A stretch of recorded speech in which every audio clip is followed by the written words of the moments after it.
Viral চায়ের recipe চাবায় চাবায় খা। এই রেসিপিটা কি আপনি শিখতে চান? এই চাটা এতটাই সুস্বাদু হয়ে থাকে, আপনি একবার না খেলে বুঝবেন না যে এই চা। এখন একটা কড়াইয়ের ভিতরে 1 লিটারের মতো গরুর দুধ নিয়ে নিলাম, একদম অরিজিনাল গরুর দুধ।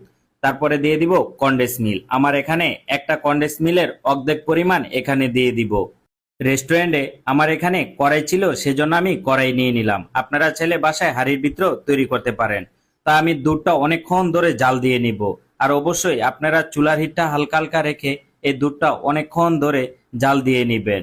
আর জাল দিতে দিতে দুধটা কিন্তু এক পর্যায়ে গাঢ় হয়ে যাবে।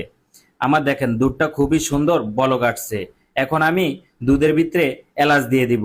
আর এলাচটা দিলে খুবই সুন্দর একটা গ্রান চলে আসে চায়ের থেকে। আপনারাও সবসময় চেষ্টা করবেন একটা দুইটা এলাচ দেওয়ার জন্য।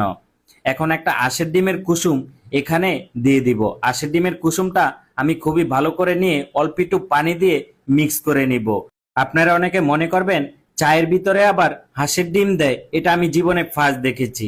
ভাই, চায়ের ভিতরে অবশ্যই ভালো ভালো দোকানে হাঁসের ডিমের কুসুম দিয়ে থাকে, তাহলে চায়ের টেস্ট আরো বেশি ভালো আসে এবং চায়ের কালারটাও খুবই সুন্দর আসে। এখন দিয়ে দিলাম এনার্জি বিস্কিটের গুঁড়া। আর অবশ্যই এনার্জি বিস্কিট একদম আপনারা গুঁড়া করে নিবেন। তারপরে দুধের ভিতরে দিয়ে খুবই ভালো করে মিক্স করে নিব। আর অবশ্যই দুধটা গরম থাকতেই আপনারা কিন্তু হাঁসের ডিমের কুসুমটা ভালো করে মিক্স করে তারপরে দেওয়ার চেষ্টা করবেন। তারপরে এই দুধটা অনেকক্ষণ ধরে চুলার হিটটা হালকা হালকা রেখে আমি জাল দিয়ে নিচ্ছি।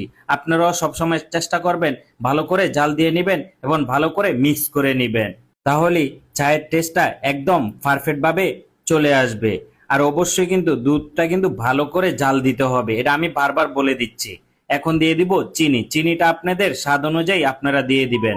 আমার এখানে 2 টেবিল চামচের মতো চা পাতা আমি এখন দিয়ে দিলাম। দেওয়ার পরে এই চা পাতাটা আর দুধটা অনেকক্ষণ ধরে জাল দিয়ে নিব। তারপরে চায়ের যে সুন্দর একটা কালার, এই কালারটা কিন্তু আস্তে আস্তে চলে আসবে। আর অবশ্যই আপনারা চুলা রাসটা হালকা হালকা রেখে এই চাটা কিন্তু তৈরি করার চেষ্টা করবেন, তাহলে কিন্তু চায়ের একদম পারফেক্ট কালারটা চলে আসবে। দেখেন প্রিয় বন্ধুরা, আমার কত সুন্দর একটা চায়ের কালার চলে আসলো।